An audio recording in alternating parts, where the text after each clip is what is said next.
I nderuar kryeministër Spajić, të nderuar kolegë kryeministra, i nderuar komisioner Varhej, drejtori i përgjithshëm Kopman, përfaqësues të lartë të institucioneve partnere dhe miq të rajonit. Më gëzon fakti që jam sërish pjesë e këtij rrethi të miqve që diskutojmë çështje specifike në interes të rajonit dhe perspektivës europiane të vendeve tona. Përgjegjësia është edhe më e madhe duke pasur parasysh pasigurimin me të cilin përballet vendi im pas zgjedhjeve të fundit presidenciale dhe ato parlamentare. Sot dua t'ju theksoj edhe një herë se qeveria që unë drejtoj mbetet e përkushtuar për realizimin e agjendës evropiane, e cila kërkon zbatimin e reformave thelbësore dhe respektimin e ligjit dhe standardeve të Bashkimit Evropian. Gjithashtu mirëpres miratimin e rregullores për mekanizmin e reformës dhe rritjes, e cila siguron burime financiare për të mbështetur reformën, përdorimit të cilave lidhet me dhënien e rezultateve. Periudha e kaluar, përkundër faktit se Maqedonia e Veriut ishte në periudhë zgjedhore, ne punuam intensivisht në finalizimin e agjendës sonë formuese 2024-2027.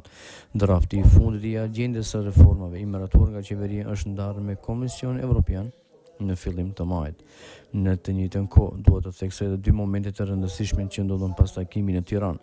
E para ishte në fund të prillit, kur Maqedonia e Veriut dorëzoi para aplikimin e saj për antarësimin në SEPA, dhe e dyta, e cila ka të bëjë me nismën për qendrat evropiane për inovacion digital. Do të thotë, në muajin mars kemi shpallur thirrje publike në të cilën kanë aplikuar disa qendra për inovacione digjitale në Maqedoni. Këto janë hapa të vegjël, por domethënës që konfirmojnë drejtimin e lëvizjes së vendit. Me të njëjtin entuziazëm dhe përkushtim pres zbatimin e udhërrëfyesve më të fundit në lidhje me qasjen e përshpejtuar ndaj tregut të përbashkët të brendshëm, si dhe zbatimin e agjendës së reformës.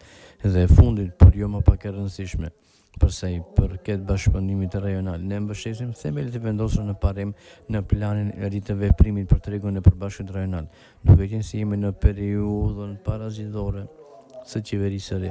Aktivitetet detajuara për të cilët janë përgjegjës e institucionit përkatëse ende nuk janë përcaktuar dhe zhvilluar në periudhën në vim.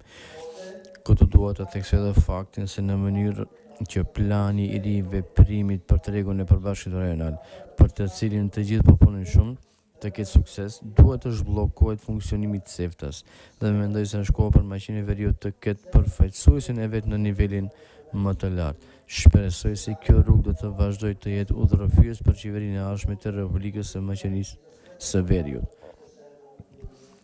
Faleminderit për vëmendjen.